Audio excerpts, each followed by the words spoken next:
투스타가 면회를 온 후 해병대 훈련소가 순식간에 아수라장으로 변했습니다. 부대장실 앞에는 고위 간부들이 줄지어 서 있고 전화기를 든 채 식은땀을 흘리고 있었습니다. 예, 예. 알겠습니다. 즉시 조치하겠습니다. 부대장 박승철 대령의 얼굴은 창백해져 있었습니다. 진실은 철저히 감춰졌고 병사들은 무서움에 떨며 침묵했습니다. 하지만 그녀는 엄마라는 이름의 투스타였습니다. 그 전에 잠깐 이 영상이 마음에 드셨다면 구독과 좋아요 부탁드리며 여러분의 이야기도 늘 궁금합니다. 그럼 지금부터 오늘의 이야기 속으로 함께 들어가 볼까요? 오늘은 해병대 훈련소의 면회일입니다. 전국에서 부모들이 아들들을 만나기 위해 분주히 도착하고 그중 한 명의 여성이 유독 눈에 띄지 않게 조용히 걸어옵니다. 군복 위에 코트를 걸친 중년 여성, 김남희. 주변 사람들은 그녀를 그냥 군무원쯤으로 생각했죠. 하지만 아무도 몰랐습니다. 그녀가 누군지, 그녀가 무엇을 보게 될지. 아들 김우진을 기다리며 남이는 마지막으로 집에서 본 아들의 모습을 떠올렸습니다. 20살의 건강한 청년이 해병대에 입대한다며 의기양양했던 모습 말입니다. 엄마, 걱정하지 마세요. 금방 다녀올게요. 그때의 밝은 웃음이 아직도 선명했습니다. 면회실 문이 열리자 훈련병들이 하나둘씩 들어왔습니다. 부모들의 얼굴에 기쁨이 번졌습니다. 하지만 남이의 표정은 점점 어두워졌습니다. 아들이 보이지 않았기 때문입니다. 우진이는 왜 안 와? 다른 훈련병의 부모가 먼저 물었습니다. 김우진 훈련병은 잠시 늦을 예정입니다. 담당 간부의 어색한 대답이었습니다. 10분이 더 지나서야 우진이 나타났습니다. 그런데 남이는 자신의 눈을 의심했습니다. 우진아? 아들의 얼굴이 말이 아니었습니다. 오른쪽 눈 주위는 시커멓게 멍이 들어 있었고 입술은 터져서 딱지가 앉아 있었습니다. 볼에는 긁힌 자국들이 선명했고 목 부분에도 이상한 자국들이 보였습니다. 어떻게 된 거야? 우진아, 이게 무슨 일이야? 남이는 다급히 아들에게 달려갔습니다. 하지만 우진은 고개를 들지 못했습니다. 엄마, 괜찮아요. 우진의 목소리는 떨리고 있었습니다. 마치 누군가를 무서워하는 것 같았습니다. 괜찮다고? 이게 어디가 괜찮다는 거야? 남이는 아들의 얼굴을 두 손으로 감쌌습니다. 가까이서 보니 더욱 심각했습니다. 이건 단순한 훈련 중 부상이 아니었습니다. 이게 대체 무슨 일이야? 누가 너를 이렇게 만든 거야? 하지만 우진은 대답하지 못했습니다. 눈물만 주룩주룩 흘러내렸습니다. 우진아, 엄마한테 말해봐. 무슨 일이 있었는지. 엄마, 정말 괜찮아요. 그냥 훈련하다가. 우진의 거짓말은 너무나 뻔했습니다. 남이는 20여 년간 군에서 복무하며 수많은 사람들을 봐왔습니다. 이런 부상은 훈련으로 생기는 것이 아니었습니다. 다른 부모들도 웅성거리기 시작했습니다. 저희 아이도 얼굴에 멍이. 어떻게 된 거예요? 훈련이 이렇게 심한가요? 하지만 담당 간부는 태연했습니다. 해병대 훈련은 원래 강합니다. 이 정도는 흔한 일이에요. 그 순간 남이의 눈빛이 변했습니다. 흔한 일이라고요? 잠깐만요. 이게 흔한 일이라고요? 남이의 목소리에는 이전과는 다른 무언가가 담겨 있었습니다. 네, 해병대 훈련은 다른 곳과 달라서, 다른 곳과 다르다고 해도 이건 명백히 규정 위반 아닌가요? 갑자기 분위기가 변했습니다. 남이의 질문에는 일반 부모가 할 수 없는 전문적인 지식이 담겨 있었습니다. 담당 간부가 당황했습니다. 죄송하지만 어머니께서는 저는 그냥 아들이 걱정되는 어머니입니다. 남이의 대답은 평범했습니다. 하지만 그녀의 눈빛과 말투는 전혀 평범하지 않았습니다. 우진아, 진짜 괜찮은 거야? 엄마한테 정말 무슨 일이 있었는지 말해봐. 우진은 더욱 위축되었습니다. 주위를 둘러보더니 작은 목소리로 속삭였습니다. 엄마, 여기서는 안 돼요. 나중에. 그 순간 남이는 확신했습니다.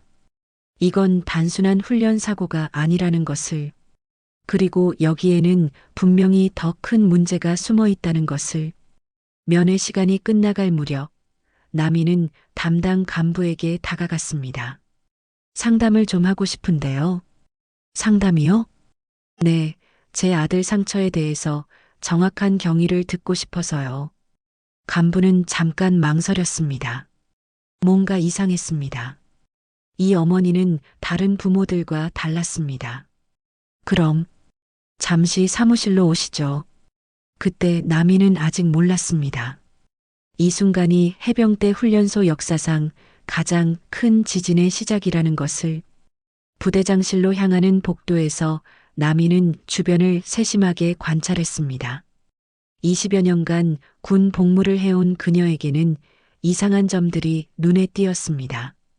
복도를 지나가는 간부들의 표정이 어색했습니다. 평소 훈련소에서 볼 수 있는 당당한 모습이 아니었습니다. 마치 뭔가 숨기고 있는 듯한 분위기였습니다. 이쪽으로 오세요.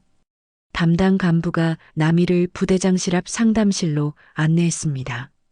곧이어 박승철 부대장이 나타났습니다. 안녕하세요. 김우진 훈련병 어머니시죠? 박 대령의 첫 인사는 지나치게 정중했습니다. 보통 부모 면담에서는 볼 수 없는 태도였습니다. 네, 그렇습니다. 남이는 차분히 대답했습니다. 하지만 그녀의 눈은 부대장의 모든 움직임을 놓치지 않고 있었습니다. 제 아들 얼굴 상처에 대해 정확한 설명을 듣고 싶습니다. 아, 그건 정말 안타까운 일입니다만. 박 대령이 잠깐 말을 멈췄습니다. 뭔가 준비된 답변을 하려는 것 같았습니다. 훈련 중에 발생한 사고입니다. 해병대 훈련은 다른 곳보다 강도가 높아서 이런 일이 가끔 있어요. 남이는 속으로 씁쓸하게 웃었습니다. 예상했던 대답이었습니다.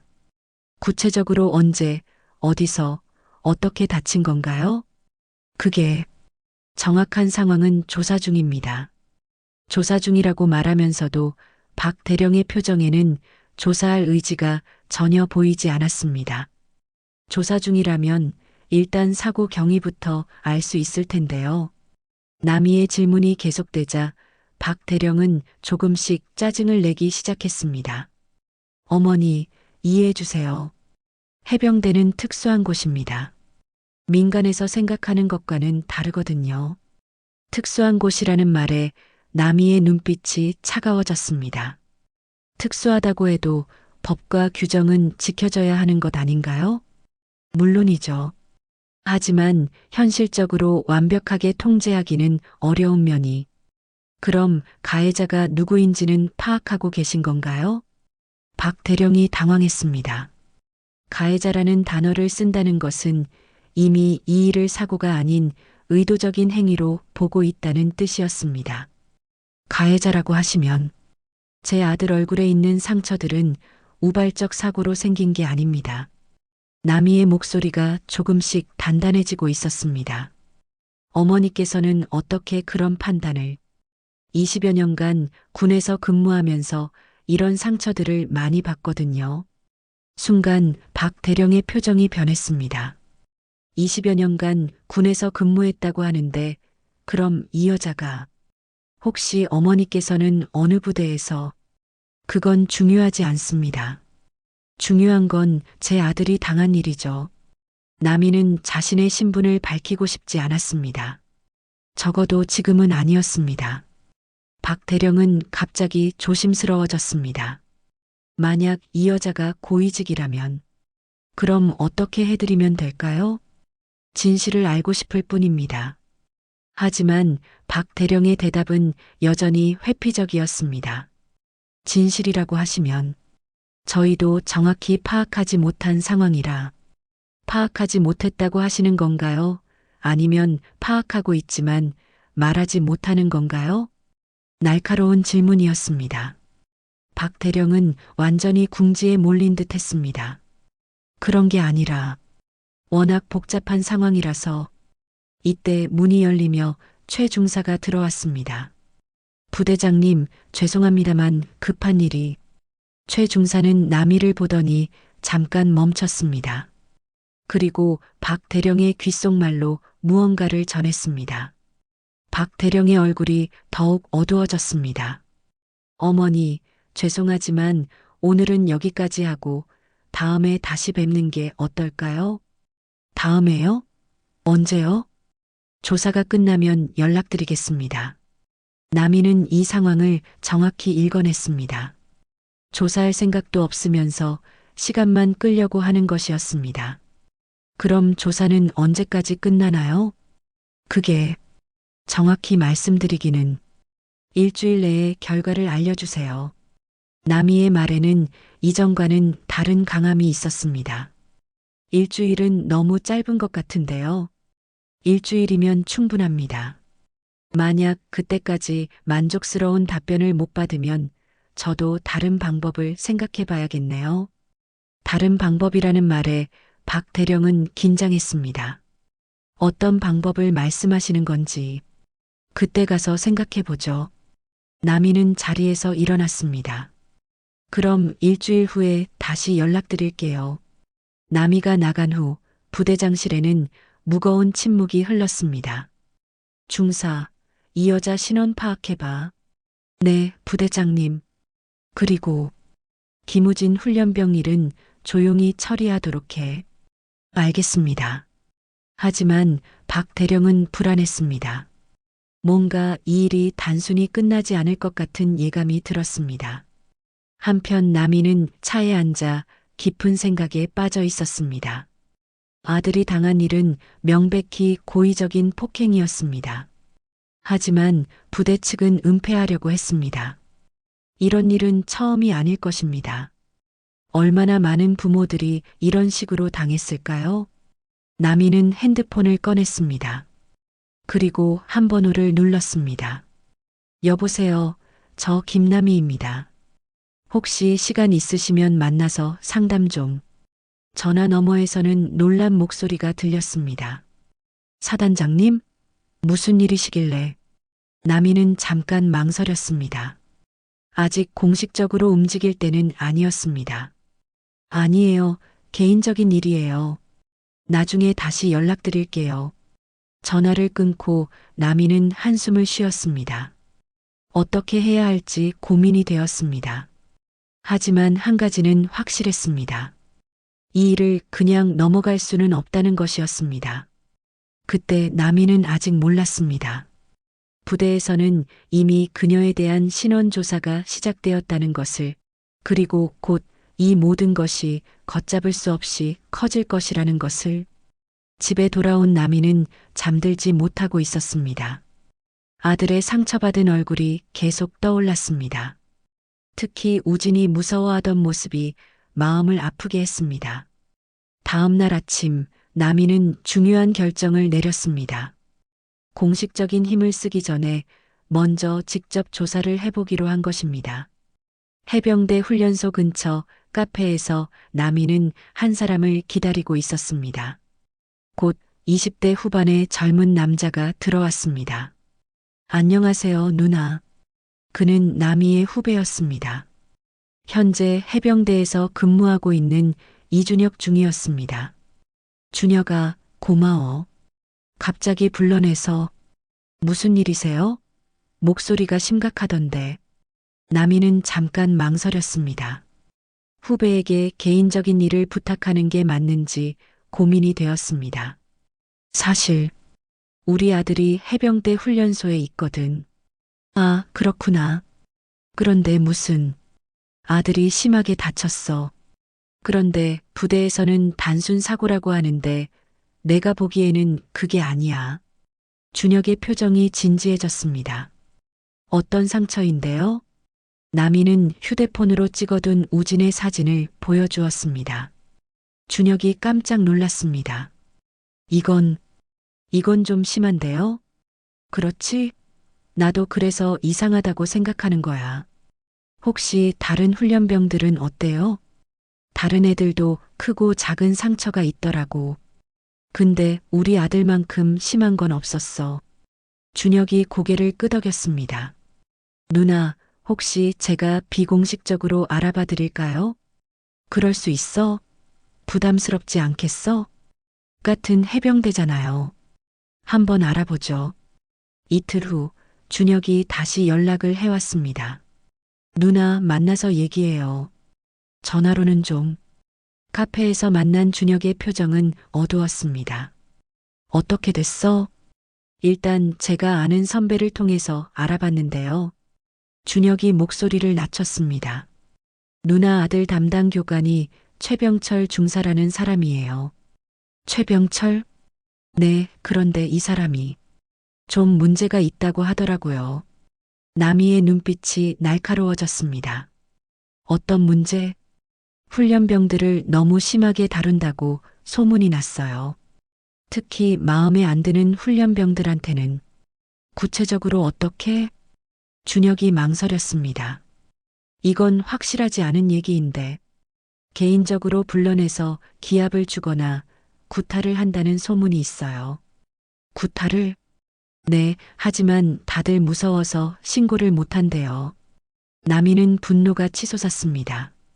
하지만 감정을 억눌렀습니다. 그럼 부대장은 모르는 거야? 모를 리 없죠. 근데 최 중사가 워낙 베테랑이라서, 그리고 훈련 성과도 좋다고 하니까. 성과가 좋다고? 네, 최 중사가 담당한 훈련병들이 나중에 부대 적응을 잘한다고 해요. 물론 그 이유가. 준혁이 말을 멈췄습니다. 그 이유가 뭐야? 무서워서 말 안 하고 시키는 대로만 한다는 거죠. 남이는 주먹을 꽉 쥐었습니다. 이게 과연 군대라고 할 수 있을까요? 더 알아본 게 없어? 네, 그리고 이건 정말 조심스러운 얘기인데요. 뭔데? 최근에 다른 훈련병 한 명이 자해를 시도했다고 해요. 자해를? 네, 다행히 발견이 빨라서 큰일은 없었지만 그 훈련병도 최중사 담당이었대요. 남이는 소름이 돋았습니다. 이건 단순한 가혹행위 수준이 아니었습니다. 그럼 이 일을 왜 상부에 보고하지 않는 거야? 그게 최 중사가 부대장과 관계가 좋다고 해요. 그리고 다른 간부들도 다 알면서 모른 척한다고 조직적으로 덮고 있다는 얘기네. 그런 것 같아요. 남이는 더 이상 참을 수 없었습니다. 준혁아, 혹시 그자의 시도한 훈련병 이름 알 수 있어? 왜요, 누나? 직접 확인해 보고 싶어서. 그건 좀 위험할 것 같은데요. 만약 부대에서 알게 되면 내가 조심할게. 이름만 알려줘. 준혁이 한참 망설이다가 작은 종이에 이름을 적어 주었습니다. 박성호라는 애예요. 근데 누나, 정말 조심하세요. 고마워, 준혁아. 집에 돌아온 남이는 컴퓨터 앞에 앉았습니다. 그리고 박성호라는 이름을 검색해 보기 시작했습니다. SNS를 통해 박성호의 가족을 찾는데 성공했습니다. 어머니가 운영하는 작은 카페의 계정이었습니다. 남이는 망설였습니다. 이렇게 접근하는 게 맞는 걸까요? 하지만 진실을 알기 위해서는 어쩔 수 없었습니다. 다음 날 남이는 그 카페를 찾아갔습니다. 안녕하세요. 네, 어서 오세요. 카페 사장님은 50대 여성이었습니다. 얼굴에는 깊은 걱정이 배어 있었습니다. 혹시 박성우 어머니세요? 그 순간 사장님의 표정이 변했습니다. 어떻게 저희 아들을? 저도 아들이 해병대 훈련소에 있어요. 혹시 잠깐 말씀 좀 나눌 수 있을까요? 박성우 어머니는 잠깐 망설이다가 고개를 끄덕였습니다. 잠깐만요. 카페 문을 닫고 돌아온 그녀의 얼굴에는 눈물이 맺혀 있었습니다. 우리 성우가 죽으려고 했어요. 네. 훈련소에서 연락이 왔는데 성우가 자해를 시도했다고. 나미는 가슴이 막혔습니다. 지금은 어떻게 되었어요? 일단 치료받고 있다고 하는데 면회도 못 오게 해요. 이유를 물어봐도 대답을 안 하고. 혹시 성우가 왜 그런 일을? 모르겠어요. 평소에 밝고 건강한 애였는데 마지막 전화에서 목소리가 이상하더라고요. 어떻게 이상했는데요? 뭔가 굉장히 무서워하는 것 같았어요. 그리고 계속 미안하다고만 하더라고요. 나미는 확신했습니다. 이건 우연이 아니었습니다. 혹시 최병철이라는 중사 아세요? 박성우 어머니가 깜짝 놀랐습니다. 어떻게 그 사람을? 역시 그 사람이 문제였군요. 네. 뭘 아시는 거예요? 나미는 자신의 상황을 설명했습니다. 박성우 어머니는 눈물을 흘리며 들었습니다. 그럼 우리 애만 당한 게 아니었군요. 다른 부모님들은 모르시나요? 다들 무서워해요. 괜히 문제 제기했다가 애들만 더 힘들어질까 봐서. 나미는 이제 확실히 알았습니다. 이 문제는 생각보다 훨씬 심각하고 체계적이었습니다. 그리고 더 이상 혼자서는 해결할 수 없다는 것도 알았습니다. 집에 돌아온 나미는 다시 전화기를 들었습니다. 이번에는 망설이지 않았습니다. 여보세요. 저 김남희 사단장입니다. 긴급하게 상담하고 싶은 일이 있어서 연락드렸습니다. 이제 정말로 시작될 때가 왔습니다. 해병대 훈련소 부대장실에서는 긴급회의가 열리고 있었습니다. 박승철 부대장의 얼굴은 창백했습니다. 신원 조회 결과가 나왔습니다. 정보 담당관이 서류를 내밀었습니다. 김남희 현역 육군 사단장, 여군 최초 투스타. 박 대령이 서류를 보더니 주저앉았습니다. 투스타 사단장이라고?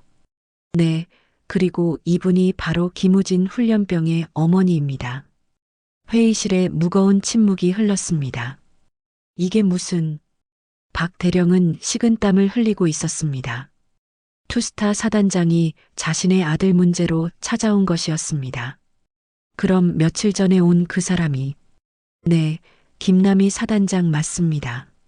최병철 중사가 불안해하며 물었습니다. 그럼 이제 어떻게 해야 합니까? 박 대령이 최 중사를 노려봤습니다. 그러니까 왜 그렇게 심하게 했어? 아니, 그냥 평소처럼이 문제라고. 하필 사단장 아들을. 회의실 분위기가 험악해졌습니다. 일단 상부에 보고해야겠어. 박 대령이 전화기를 들었습니다. 여보세요. 해병 대사령부인가요? 긴급히 보고드릴 일이. 30분 후 해병 대사령부에서 급히 파견된 참모들이 도착했습니다. 상황이 어떻게 되는 거야? 김 준장이 다급히 물었습니다. 사실은 김남희 사단장께서 며칠 전에 아들 면회차 오셨는데 박 대령이 상황을 설명했습니다. 김 준장의 얼굴이 점점 어두워졌습니다. 그럼 지금 김 사단장이 이 일을 알고 있다는 얘기야? 네, 그리고 어제 공식적으로 상담 요청 전화가 왔습니다. 이런 망할. 김 준장이 머리를 쥐어잡았습니다. 다른 피해자는 없어? 그게 박성호라는 훈련병이 자해 시도를. 뭐? 자해 시도? 네, 며칠 전에. 김 준장이 책상을 쳤습니다. 이거 완전히 망했구나. 회의실에 긴장감이 흘렀습니다. 지금 상황에서 우리가 할 수 있는 건 일단 김 사단장과 만나서 상황을 수습해야겠어. 어떻게요? 조용히 처리하자고 설득해야지. 하지만 모든 사람은 알고 있었습니다. 김남희 같은 고위직이 쉽게 넘어갈 리 없다는 것을. 이때 또 다른 전화가 걸려왔습니다. 예, 해병대 훈련소입니다. 국정감사실에서 연락드렸습니다. 해병대 훈련소 가혹행위 관련해서 제보가 들어왔는데요. 박 대령이 전화기를 떨어뜨릴 뻔했습니다. 제보요? 네, 상세한 내용은 직접 만나서 얘기하죠. 내일 오전에 방문하겠습니다. 전화가 끊어진 후 회의실은 완전한 침묵에 빠졌습니다. 이제 정말 끝났어. 김 준장이 중얼거렸습니다. 누가 제보했을까요? 뻔하잖아. 김 사단장이지. 이때 최 중사가 떨리는 목소리로 말했습니다. 그럼 저는 어떻게 되는 거예요? 아무도 대답하지 않았습니다. 한편 김남희는 자신의 사무실에서 여러 전화를 걸고 있었습니다. 네, 국정감사실입니다. 안녕하세요. 김남희 사단장입니다. 제보하고 싶은 일이 있어서 연락드렸습니다. 어떤 내용인가요? 해병대 훈련소에서 벌어지고 있는 가혹행위에 대해서요. 구체적으로 말씀해 주세요. 남이는 차분하게 자신이 조사한 내용들을 설명했습니다. 알겠습니다. 즉시 조사에 착수하겠습니다. 전화를 끊은 남이는 또 다른 번호를 눌렀습니다. 국방부 감찰실입니다. 김남희 사단장입니다. 긴급 감찰 요청건으로 연락드렸습니다. 무슨 일이신지요? 해병대 훈련소 가혹행위 및 조직적 은폐 의혹에 대해서입니다. 사단장님이 직접? 네, 제 아들이 피해자 중 한 명입니다. 국방부 감찰실에서도 즉시 조사팀을 구성하기로 했습니다. 마지막으로 남이는 언론사에도 연락했습니다. MBC 시사교양국입니다. 제보하고 싶은 내용이 있어서 연락드렸습니다. 어떤 내용인가요? 해병대 훈련소 가혹행위 실태에 대해서요. 혹시 신원을 밝혀주실 수 있나요? 김남희 육군 사단장입니다. 전화 너머에서 놀라는 소리가 들렸습니다. 사단장님이 직접 제보를 하신다고요? 네, 더 이상 참을 수 없어서요. 이렇게 해서 해병대 훈련소를 둘러싼 전방위적 조사가 시작되었습니다. 다음 날 아침 해병대 훈련소에는 각종 조사기관들이 몰려왔습니다. 국정감사실, 국방부 감찰실, 해병대사령부 조사팀, 그리고 언론사 기자들까지. 박승철 부대장은 완전히 패닉 상태였습니다. 어떻게 이렇게 됐지? 하지만 이미 늦었습니다. 모든 것이 공개되기 시작했습니다. 오전 10시 김남희가 해병대 훈련소에 도착했습니다. 이번에는 완전한 군복 차림이었습니다. 사단장 계급장이 선명히 빛나고 있었습니다. 김남희 사단장님 오셨습니다. 경비병이 큰 소리로 보고했습니다. 훈련소 전체가 순식간에 긴장했습니다. 박 대령이 불이 나게 달려와 격려했습니다. 사단장님 오셨습니까? 남이의 눈빛은 차가웠습니다. 네, 약속했던 일주일이 지났습니다. 조사 결과 들으러 왔어요. 그게 박 대령은 말을 잇지 못했습니다. 그리고 국정감사실, 국방부 감찰실에서도 함께 오셨습니다. 모두 함께 얘기하죠. 박 대령의 다리가 후들거렸습니다. 이제 정말로 모든 것이 시작되었습니다. 남이는 이 순간을 오랫동안 기다려왔습니다. 하지만 마음 한편으로는 씁쓸했습니다. 왜 이렇게 되어야만 했을까요? 처음부터 진실을 말했다면 이런 일은 없었을 텐데. 하지만 이제는 돌이킬 수 없었습니다. 진실이 모두 밝혀질 때까지 끝까지 가야 했습니다. 그것이 아들을 위한 일이고 다른 피해자들을 위한 일이며 무엇보다 올바른 군대를 만들기 위한 일이었습니다. 부대장실은 긴장으로 가득했습니다. 한쪽에는 김남희 사단장이, 다른 쪽에는 각종 조사기관 관계자들이 앉아 있었습니다. 박승철 부대장과 최병철 중사는 창백한 얼굴로 서 있었습니다. 그럼 지금까지 조사 결과를 들어보겠습니다. 국정감사실 조사관이 서류를 꺼냈습니다. 박승철 부대장, 김우진 훈련병 가혹행위 사건에 대해 보고하십시오. 박 대령은 식은땀을 흘리며 답했습니다. 그게 현재 조사 중이라서 일주일이나 지났는데 아직도 조사 중입니까? 남이의 목소리는 차분했지만 날카로웠습니다. 사실은 훈련 과정에서 발생한 불가피한 것이 아니라 고의적 폭행이었다는 증언이 나왔습니다. 국방부 감찰실 조사관이 개입했습니다. 누구의 증언입니까? 박성우 훈련병입니다. 같은 피해자죠. 박 대령이 당황했습니다. 박성우가 뭐라고 했습니까? 최병철 중사가 개인적으로 불러내서 폭행을 가했다고 진술했습니다. 최 중사가 벌떡 일어났습니다. 그건 거짓말입니다. 저는 그런 일 한 적 없어요. 그럼 김우진 훈련병 얼굴 상처는 어떻게 설명하시겠습니까? 조사관이 사진을 내밀었습니다. 우진의 참혹한 모습이 고스란히 담겨 있었습니다. 최 중사는 말문이 막혔습니다. 이때 남이가 천천히 일어났습니다. 잠깐만요. 모든 사람의 시선이 남이에게 집중되었습니다. 조사관님들, 잠시 자리를 비워주실 수 있나요? 제가 개인적으로 얘기해보고 싶은 것이 있어서요. 조사관들이 서로 눈을 마주쳤습니다. 사단장님이 원하신다면. 조사관들이 나간 후 방에는 남이와 부대 관계자들만 남았습니다. 남이는 사단장 모자를 벗었습니다. 그리고 의자에서 일어나 무릎을 꿇었습니다. 사단장님, 뭐 하시는 겁니까? 박 대령이 깜짝 놀랐습니다. 지금 저는 사단장이 아니에요. 남이의 목소리가 떨리기 시작했습니다. 저는 그냥 엄마예요. 눈물이 주르르 흘러내렸습니다. 제발 도와주세요. 남이가 두 손을 모았습니다. 저는 그냥 제 아들만 지키고 싶어요. 부대장과 간부들이 당황했습니다. 투스타 사단장이 무릎을 꿇고 구걸하는 모습이었습니다. 제발 진실만 말해주세요. 제 아들이 무슨 잘못을 했는지, 왜 그렇게 맞아야 했는지만 알려주세요. 남이의 진심 어린 눈물에 훈련병들이 흔들리기 시작했습니다. 저도 누군가의 딸이었어요. 그리고 지금은 누군가의 엄마고요.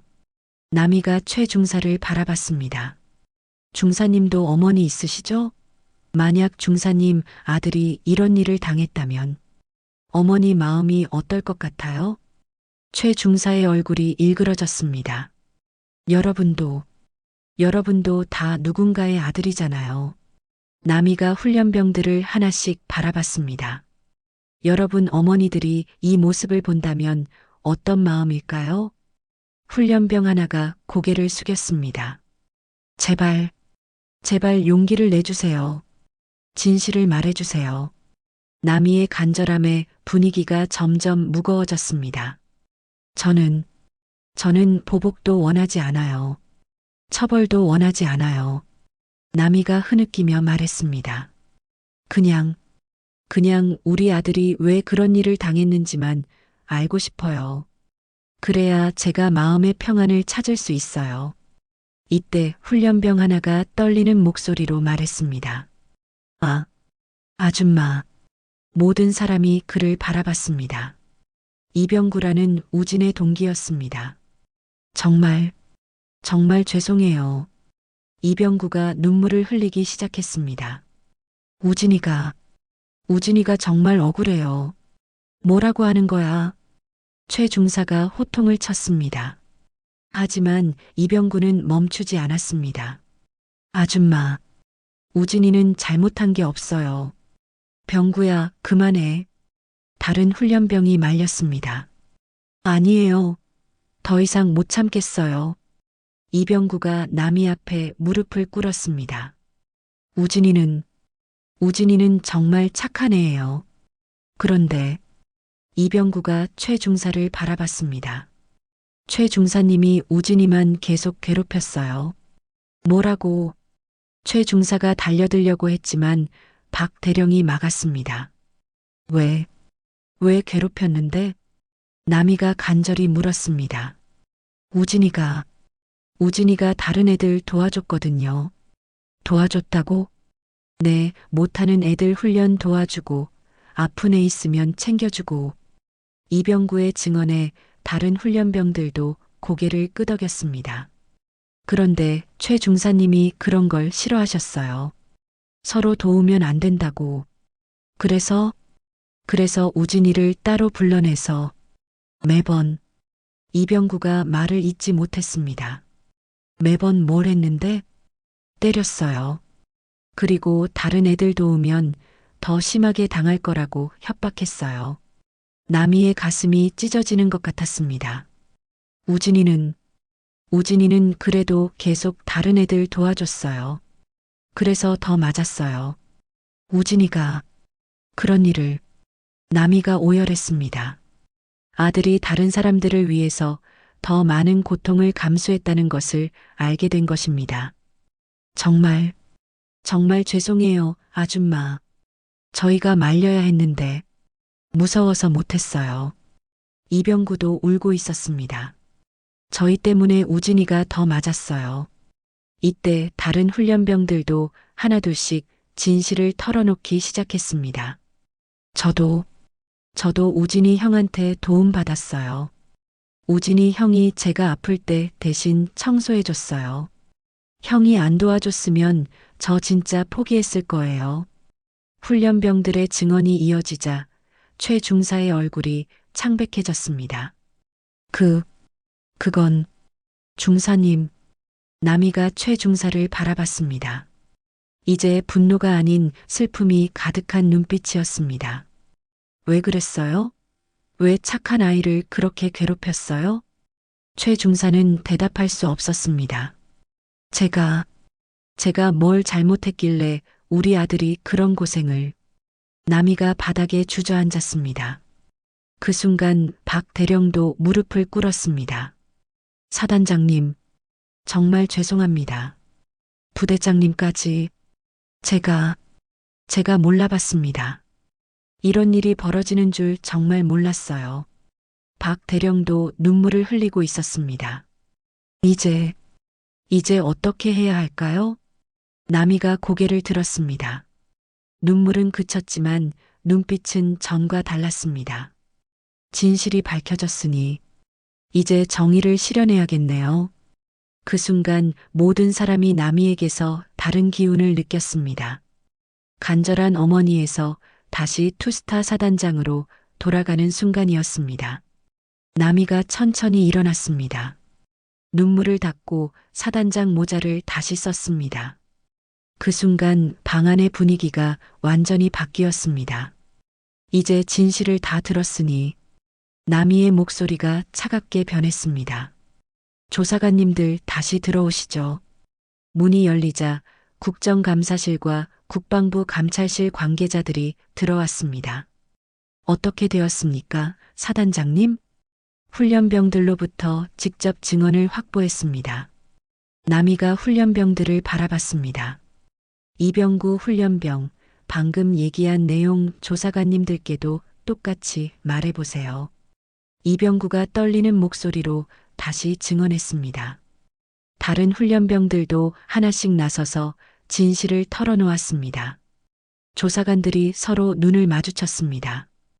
이 정도면 충분한 증거가 확보된 것 같습니다. 그때 남이가 최병철 중사 앞에 섰습니다.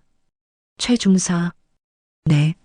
최 중사는 고개를 들지 못했습니다.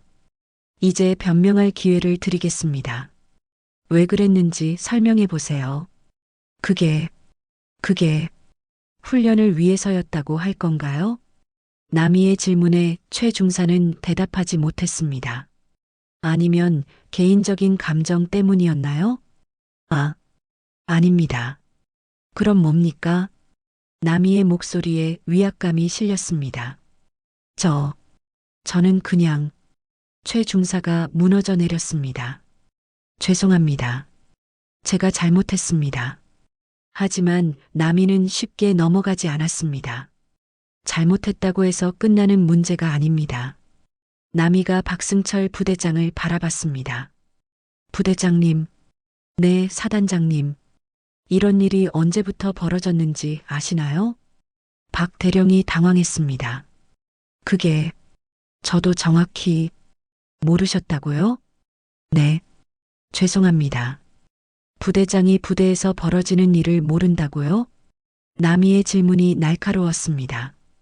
그럼 지휘 책임은 어떻게 생각하십니까? 박 대령은 말문이 막혔습니다. 이때 국정감사실 조사관이 나섰습니다. 사단장님, 이제 공식 조사를 시작하겠습니다. 네, 협조하겠습니다. 남이가 고개를 끄덕였습니다. 그리고 한 가지 더 확인하고 싶은 것이 있습니다. 남이가 서류 봉투를 꺼냈습니다. 제가 개인적으로 조사한 자료들입니다. 봉투에서 여러 서류들이 나왔습니다. 최근 3년간 이 부대에서 발생한 훈련병 부상 현황입니다. 조사관들이 놀라며 서류를 살펴봤습니다. 어떻게 이런 자료를? 제가 사단장이니까 가능했죠. 남이의 말에 모든 사람이 긴장했습니다. 보시다시피 부상자 수가 다른 부대보다 3배 이상 높습니다. 이런. 그리고 이 중 상당수가 최병철 중사 담당 훈련병들입니다. 최 중사의 얼굴이 창백해졌습니다. 또한 정신적 문제로 상담을 받은 훈련병 수치도 비정상적으로 높습니다. 남이가 또 다른 서류를 내밀었습니다. 박성호 훈련병 외에도 자해를 시도하거나 자살을 생각한 훈련병이 8명 더 있습니다. 8명이나. 조사관들이 경악했습니다. 이 모든 것이 우연의 일치일까요? 남이의 질문에 아무도 대답하지 못했습니다. 더 충격적인 것은 이런 상황을 상급부대에서도 알고 있었다는 점입니다. 남이가 마지막 서류를 꺼냈습니다. 해병대사령부에 올라간 보고서들입니다. 하지만 모두 축소되거나 은폐되었죠. 박 대령이 벌벌 떨었습니다. 이것은 단순한 개인의 일탈이 아닙니다. 조직적이고 체계적인 문제입니다. 남이의 목소리가 점점 강해졌습니다. 그리고 저는 이것을 절대 용납할 수 없습니다. 그때 해병대사령부에서 온 김준장이 말했습니다. 사단장님, 하지만 이런 문제를 너무 크게 만들면. 크게 만든다고요? 남이가 김준장을 똑바로 바라봤습니다. 준장님, 지금 상황을 이해하고 계신 건가요? 그게 무슨... 저는 김남희 육군 사단장입니다. 그리고 동시에 피해자의 어머니입니다. 남이의 선언에 모든 사람이 숨을 죽였습니다. 제가 가만히 있을 거라고 생각하셨나요? 사단장님, 저희도 조치를 취하겠습니다만. 어떤 조치요? 또 은폐하시려는 건가요? 김준장이 말문이 막혔습니다. 지금까지 그래오신 것처럼요? 남이가 일어났습니다. 여러분, 이제 선택하셔야 합니다. 선택이라고 하시면 진실을 인정하고 책임을 지실 건지 아니면 끝까지 은폐하려 하실 건지. 남이의 눈빛이 번뜩였습니다. 만약 후자를 선택하신다면 그럼 어떻게 하시겠다는 겁니까? 김준장이 도전적으로 물었습니다. 저는 육군 사단장으로서 해병대의 문제를 공식적으로 제기하겠습니다. 그건 국정감사에서, 언론에서, 국방부 장관에게 직접. 김준장의 얼굴이 하얗게 질렸습니다. 그리고 제가 가진 모든 권한과 인맥을 동원해서라도 이 문제를 끝까지 추적하겠습니다. 남이의 선언에 회의실이 조용해졌습니다. 하지만 여러분이 진실을 인정하고 제대로 된 조치를 취한다면. 남이가 잠깐 멈췄습니다. 저도 합리적으로 해결하겠습니다. 어떤 조치를 원하십니까? 국정감사실 조사관이 물었습니다. 간단합니다. 남이가 최병철 중사를 가리켰습니다. 가해자 처벌, 피해자 치료, 시스템 개선. 구체적으로는 최병철 중사 파면, 박승철 부대장, 경질, 피해 훈련병들 심리치료, 그리고 해병대 훈련 시스템 전면 개편. 남이의 요구는 명확했습니다. 이 정도면 합리적이라고 생각합니다. 김준장이 한참 고민하더니 고개를 끄덕였습니다. 알겠습니다. 사단장님 요구를 받아들이겠습니다. 그 순간 최 중사가 무너져 내렸습니다. 이제 끝났구나.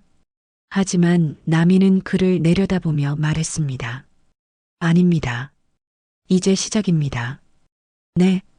진정한 반성과 뉘우침이 시작되는 거죠. 남이가 모든 사람을 둘러봤습니다. 이런 일이 다시는 발생하지 않도록 우리 모두가 노력해야 합니다. 이렇게 해서 해병대 훈련소 가혹행위 사건이 마무리되었습니다. 하지만 진정한 변화는 이제부터였습니다. 이틀 후 해병대 훈련소에는 대대적인 변화의 바람이 불고 있었습니다. 언론사 기자들이 몰려왔고 국정감사실의 전면 조사가 시작되었습니다. 긴급 뉴스를 전해드립니다. 해병대 훈련소 가혹행위 사건이 전면 공개되면서 군 내부에 충격을 주고 있습니다. 뉴스가 전국에 방송되고 있었습니다. 이 사건은 현역 육군 사단장이 자신의 아들이 피해를 당하자 직접 나서면서 시작되었는데요. 김남희는 사무실에서 뉴스를 보고 있었습니다. 마음 한편으로는 씁쓸했습니다. 이런 일이 뉴스가 되어야 하는 현실이 안타까웠습니다. 이때 전화가 걸려왔습니다. 사단장님, 국방부 장관님이 직접 연락 주셨습니다. 네, 연결해 주세요. 김남희 사단장님, 수고 많으셨습니다. 국방부 장관의 목소리였습니다. 아닙니다. 당연한 일을 했을 뿐입니다. 이번 일로 군 전체가 경각심을 갖게 되었습니다. 앞으로 이런 일이 재발하지 않도록 제도 개선에 나서겠습니다. 감사합니다, 장관님. 그런데 한 가지 궁금한 것이 있는데요. 무엇입니까? 처음부터 공식적으로 문제 제기를 하실 수도 있었는데 왜 개인적으로 접근하신 건가요? 남이는 잠깐 생각했습니다. 저도 처음에는 그냥 해결될 줄 알았거든요. 설마 이렇게 조직적으로 은폐하고 있을 줄은 예상하지 못했어요. 그래도 결과적으로는 잘 되었네요. 이제 다른 부모들도 안심할 수 있을 것 같습니다. 전화를 끊은 남이는 창밖을 바라봤습니다. 과연 정말 변할 수 있을까요? 한편 해병대 훈련소에서는 긴급 교육이 실시되고 있었습니다. 새로 부임한 임시 부대장이 전체 간부들을 소집했습니다. 여러분, 이번 사건으로 우리 해병대의 명예에 큰 상처가 났습니다. 간부들은 숙연한 표정으로 듣고 있었습니다. 하지만 이것을 위기가 아닌 기회로 만들어야 합니다. 어떻게 말입니까? 진정한 해병대 정신이 무엇인지 다시 생각해 보는 기회로요. 새 부대장은 칠판에 글씨를 썼습니다. 명예, 용기, 헌신. 이것이 해병대 정신입니다. 하지만 우리가 잊고 있던 것이 하나 더 있습니다. 무엇입니까? 동료애입니다. 서로를 지키고 보호하는 것이 진정한 해병대 정신입니다. 간부들이 고개를 끄덕였습니다. 앞으로는 훈련병들을 괴롭히는 것이 아니라 진정으로 성장시키는 교육을 해야 합니다. 같은 시간 훈련병 생활관에서도 변화가 일어나고 있었습니다. 우진은 여전히 치료를 받고 있었지만 동기들이 자주 찾아왔습니다.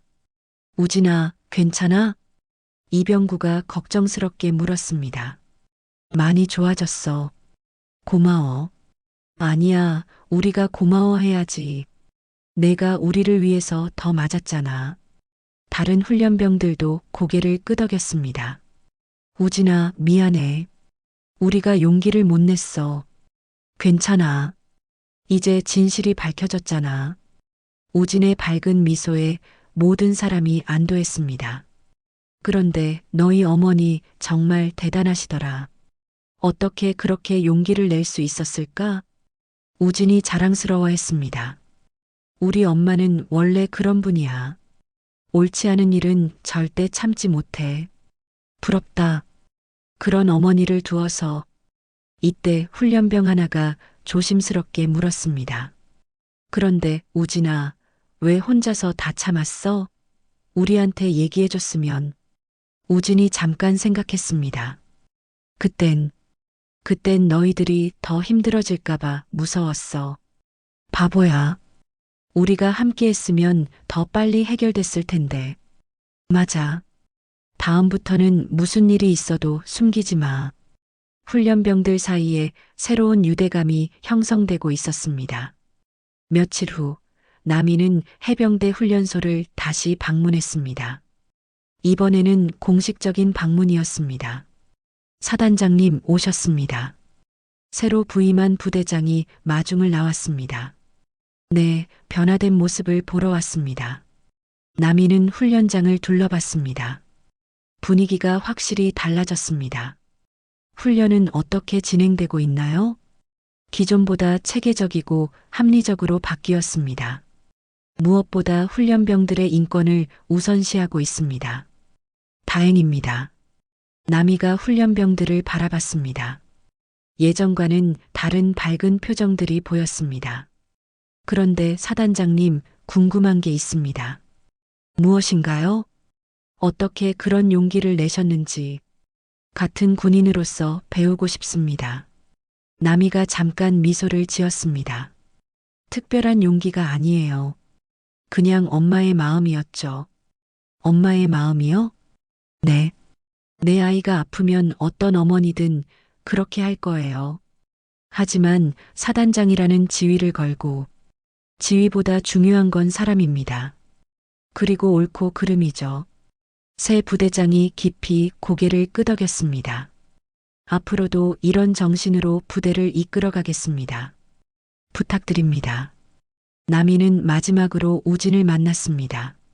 아들아, 어떻게 지내? 엄마 많이 좋아졌어. 우진의 얼굴에서 상처는 거의 사라졌습니다. 무엇보다 예전의 밝은 모습이 돌아왔습니다. 미안해, 우진아. 엄마가 진작 알아차렸어야 했는데. 아니야, 엄마. 엄마가 정말 멋있었어. 멋있었다고? 응. 다른 친구들도 다 부러워해. 우리 엄마는 정말 용감하다고. 우진이 자랑스럽게 말했습니다. 그리고 이제 우리 부대가 완전히 바뀌었어. 모든 간부들이 친절해졌고 훈련도 합리적으로 바뀌었어. 다행이구나. 엄마 덕분에 다른 친구들도 다 행복해졌어. 남이의 눈에 눈물이 맺혔습니다. 보람을 느끼는 순간이었습니다. 우진아, 앞으로도 힘들면 엄마한테 얘기해. 혼자 참지 말고. 알겠어, 엄마. 남이가 훈련소를 떠나는 길에 많은 훈련병들이 인사를 했습니다. 사단장님, 감사합니다. 덕분에 우리가 살았어요. 남이는 손을 흔들며 답했습니다. 차 안에서 남이는 깊은 생각에 빠졌습니다.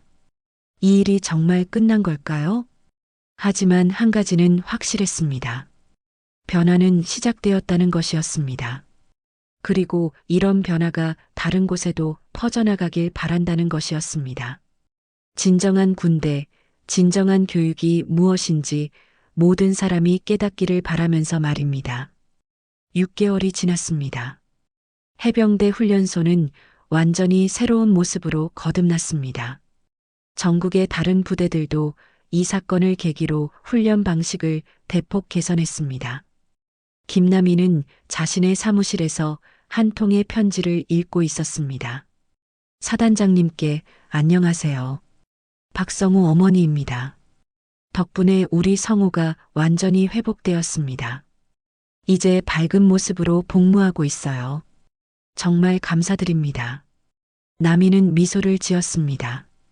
이런 편지들이 계속 도착하고 있었습니다. 다른 피해자 가족들로부터 온 감사 인사들이었습니다. 또 다른 편지를 펼쳤습니다. 존경하는 사단장님, 저는 해병대 이등병 이병구입니다. 그때 용기를 내서 진실을 말할 수 있게 해주셔서 감사합니다. 지금 우리 부대는 정말 좋아졌어요.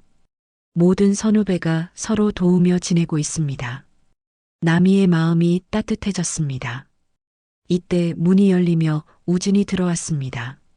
엄마, 우진아, 어떻게 왔어? 휴가야? 응, 주말 외박이야. 우진의 얼굴은 완전히 달라져 있었습니다. 건강하고 밝은 모습이었습니다. 어때? 부대 생활은? 정말 좋아졌어, 엄마. 지금은 정말 자랑스러운 해병대가 됐어. 우진이 자랑스럽게 말했습니다. 간부들도 완전히 바뀌었고 훈련도 합리적이야. 무엇보다 동기들과 정말 가족같이 지내고 있어. 다행이구나. 그리고 엄마, 나 소대장이 됐어. 정말? 응. 동기들이 다 추천해줬어. 그때 일로 오히려 더 신뢰를 받게 된 것 같아. 남이는 아들을 꼭 안아주었습니다. 자랑스럽다, 우진아. 엄마가 더 자랑스러워. 엄마 덕분에 우리 부대뿐만 아니라 다른 부대들도 다 좋아졌잖아. 그런가? 응, 뉴스에서도 나왔어. 전국 군부대 훈련 방식이 개선되었다고. 우진이 휴대폰을 꺼내 기사를 보여주었습니다. 여기 봐. 김남희 사단장 효과라고 나와 있어. 남이는 부끄러워했습니다. 무슨 효과야. 그냥 당연한 일을 했을 뿐인데. 아니야, 엄마. 엄마가 아니었으면 지금도 많은 후배들이 고생하고 있을 거야. 이때 또 다른 방문객이 있었습니다. 사단장님, 면회객이 오셨습니다. 누구지? 문이 열리자 박성우와 그의 어머니가 들어왔습니다. 사단장님, 안녕하세요. 박성우가 정중히 인사했습니다. 성우야, 어떻게 지내? 덕분에 정말 좋아졌어요. 이제 해병대 생활이 즐거워요. 박성우 어머니가 눈물을 글썽였습니다. 사단장님, 정말 어떻게 감사를 드려야 할지. 아니에요. 저도 같은 어머니 입장에서 당연한 일을 했을 뿐이에요. 아니에요. 사단장님이 아니었다면. 박성우 어머니는 말을 잇지 못했습니다. 이제 다 지난 일이에요. 중요한 건 앞으로죠. 남이가 박성우를 바라봤습니다. 성우야, 이제 꿈이 생겼다면서? 네, 저도 사단장님처럼 정의로운 군인이 되고 싶어요. 그래, 멋지다. 그리고 나중에 후배들이 힘들 때 도와줄 수 있는 사람이 되고 싶어요. 남이는 박성우의 각오에 감동했습니다. 우진이 박성우와 인사를 나누었습니다. 성우 형, 오랜만이에요. 우진아, 너 정말 많이 달라졌구나. 형도 완전 달라졌어요. 정말 밝아지셨네요. 두 사람은 서로를 보며 미소 지었습니다. 같은 고통을 겪었지만 이제는 그것을 이겨낸 동지였습니다. 박성우 모자가 돌아간 후 남이와 우진은 산책을 나섰습니다. 엄마, 그런데 정말 궁금한 게 있어. 뭔데? 처음에 안 무서우셨어요? 혼자서 그런 큰 일을 벌이는 게요? 남이는 잠깐 생각했습니다. 무섭긴 했지. 하지만 더 무서운 건 아무것도 하지 않는 거였어. 너희들이 계속 고통받는 걸 알고도 그냥 두고 보는 게 더 무서웠거든. 우진이 고개를 끄덕였습니다. 엄마는 정말 용감해요. 용감한 게 아니야. 그냥 엄마니까. 엄마니까요? 응, 내 아이가 아프면 어떤 엄마든 그렇게 할 거야. 우진이 엄마 팔짱을 꼈습니다. 그래도 우리 엄마가 최고예요. 해가 지고 있었습니다. 모녀는 나란히 걸으며 대화를 나누었습니다. 우진아, 앞으로도 힘든 일 있으면 엄마한테 얘기해. 네, 이제 절대 혼자 참지 않을게요. 그리고 다른 사람이 힘들어하면 도와주고. 당연하죠. 엄마가 보여준 대로 할게요. 남이는 뿌듯했습니다. 이 모든 일이 헛되지 않았다는 생각이 들었습니다. 며칠 후, 남이는 국방부 회의에 참석했습니다. 김남희 사단장의 이번 사건 처리에 대해 높이 평가합니다. 국방부 장관이 말했습니다. 개인적 문제를 사회적 개선으로 이끌어낸 모범 사례라고 생각합니다. 다른 장성들도 박수를 쳤습니다. 앞으로도 이런 정신으로 군을 이끌어가 주시길 바랍니다. 회의가 끝난 후 한 선배 장성이 나미에게 다가왔습니다. 나미야, 정말 대단했어. 감사합니다, 선배님. 그런데 혹시 후회는 안 해? 위험한 일이었잖아. 나미는 미소를 지었습니다. 전혀요. 오히려 더 일찍 했어야 했다고 생각해요. 역시 너답구나. 이런 일이 다시는 없어야 해요. 우리가 지켜야 할 건 나라만이 아니라 군 안의 사람들이기도 하니까요. 선배 장성이 고개를 끄덕였습니다. 내 말이 맞아. 앞으로 더 관심을 갖도록 하겠어. 그날 밤 나미는 일기를 썼습니다. 오늘로써 해병대 훈련소 사건이 완전히 마무리되었다. 개인적으로는 힘든 시간이었지만 그만큼 의미 있는 일이었다. 무엇보다 우진이가 건강하게 회복된 것이 가장 다행이다. 이번 일을 통해 깨달은 것은 정의는 저절로 실현되지 않는다는 것이다. 누군가는 용기를 내야 하고 목소리를 내야 한다. 비록 위험하고 힘들더라도 말이다. 하지만 그 용기가 모여서 더 큰 변화를 만들어낸다. 나 혼자의 힘이 아니라 진실을 말해준 훈련병들, 도와준 후배들, 지지해준 동료들이 있었기에 가능한 일이었다.